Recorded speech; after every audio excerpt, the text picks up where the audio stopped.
Shalom, salam sejahtera, senang bisa berjumpa lagi di hari yang spesial ya.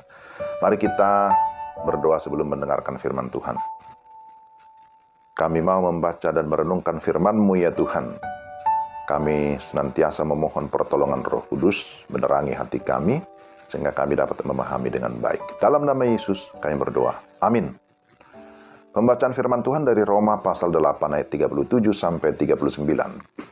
Tetapi dalam semuanya itu, kita lebih daripada orang-orang yang menang oleh Dia yang telah mengasihi kita.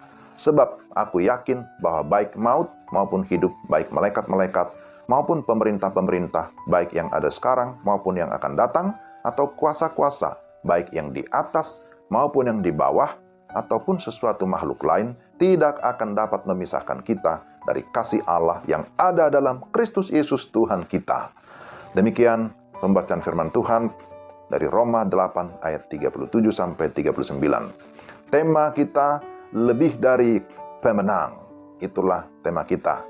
Nah, sebelum saya lanjutkan, tentu kita tidak ada salahnya mengucapkan selamat Idul Fitri, Lebaran bagi saudara-saudara kita yang merayakannya. Dan mereka merayakan, ini disebut hari yang fitri, hari yang suci, hari yang penuh dengan kemenangan. Dan firman Tuhan yang kita sudah baca, yang saya beri tema, lebih dari pemenang. Tentu ini juga sangat menarik bagi kita. Saudara, pada umumnya semua kita mau menjadi pemenang. Akan tetapi, firman Tuhan menyatakan bahwa kita sebagai orang percaya lebih daripada orang-orang yang menang oleh Dia yang telah mengasihi kita. Ayat 37 tadi. Luar biasa ya. Ini satu hal yang luar biasa. Tetapi perhatikan anak kalimat, oleh Dia. Oleh siapa? Oleh Tuhan. Nah, ini menunjukkan bahwa kemenangan sejatinya adalah milik Allah. Sebab sesungguhnya Tuhanlah yang berperang untuk kita. Di dalam 1 Samuel 17 ayat 47 dikatakan, di tangan Tuhanlah pertempuran. Tuhanlah yang berperang untuk kita. Artinya kemenangan total ada di tangan Tuhan. Kemenangan itu telah dinyatakan melalui kematian dan kebangkitan Yesus Kristus. Dia telah mengalahkan dosa, iblis bahkan maut. Dan Dia berhak untuk memberikan kemenangan kepada siapa yang dikehendakinya. Kita bersyukur bahwa oleh anugerahnya kita memperoleh kemenangan melalui iman kepada Yesus Kristus. Amin. Kita bersyukur bahwa kemenangan kita adalah kemenangan secara rohani dan bukan karena hasil usaha manusia, tapi Kristus yang sudah memberikannya kepada kita secara cuma-cuma. Ini luar biasa anugerah Tuhan. Maka sebagai orang-orang yang menang, kita dapat lihat ketika Rasul Paulus menjelaskan, jika Allah di pihak kita, siapa yang menjadi lawan kita? Roma 8:31 ya. Tidak ada. Hidup bersama Allah membuktikan umat hidup tidak lagi berbuat dosa. Kita harus menjauhkan diri dari dosa. Itulah juga yang dilakukan oleh tokoh-tokoh Alkitab sebagai contoh bagi kita. Seperti Yusuf. Ketika ia digoda oleh istri Potifar, maka dia berkata begini, bagaimanakah mungkin aku melakukan kejahatan yang besar ini dan berbuat dosa terhadap Allah?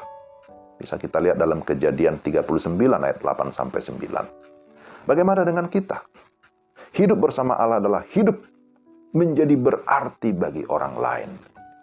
Orang yang hidup bersama Allah, dia akan melakukan perintah-perintah Allah.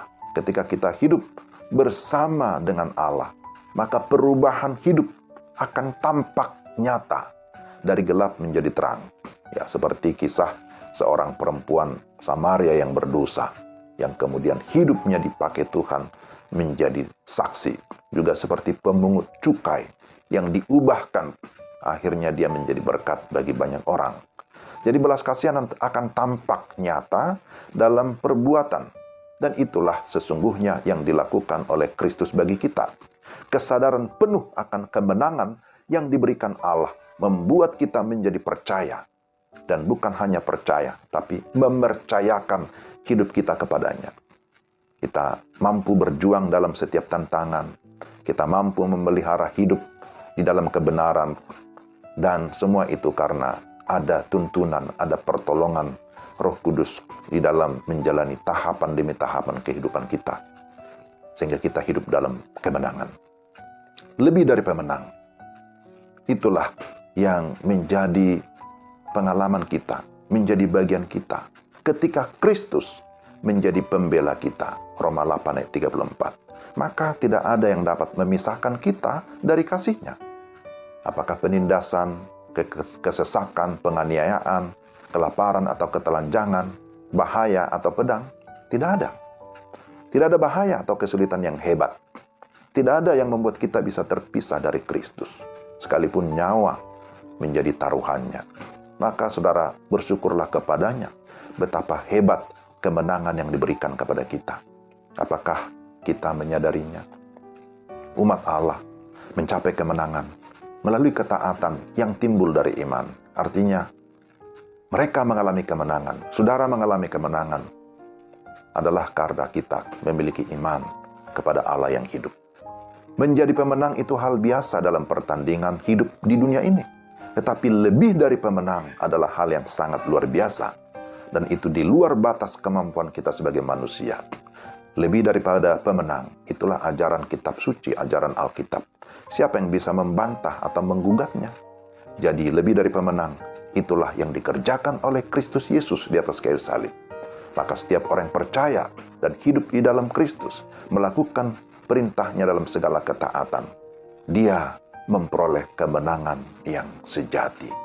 Kita adalah umat Tuhan yang sudah diberikan kemenangan, bahkan bersama dengan Kristus yang sudah mengalahkan dosa, mengalahkan iblis dan maut. Kita lebih daripada pemenang. Mari kita berdoa. Tuhan, terima kasih Engkau memberikan kami kemenangan total, kemenangan atas dosa, iblis dan maut. Itu semua adalah kasih karunia yang begitu ajaib yang kami sudah alami. Terima kasih Tuhan untuk karya-Mu dalam hidup kami, dan mampukan kami terus menjalani hidup sebagai pemenang dengan menunjukkan iman dan ketaatan kami yang sungguh-sungguh melakukan kehendak-Mu, supaya melalui kehidupan kami Tuhan dimuliakan dan banyak orang akhirnya juga diberkati, percaya dan terima Kristus. Dalam nama Yesus kami berdoa dan bersyukur. Amin. Demikian renungan kita. Tuhan memberkati saudara sekalian. Shalom.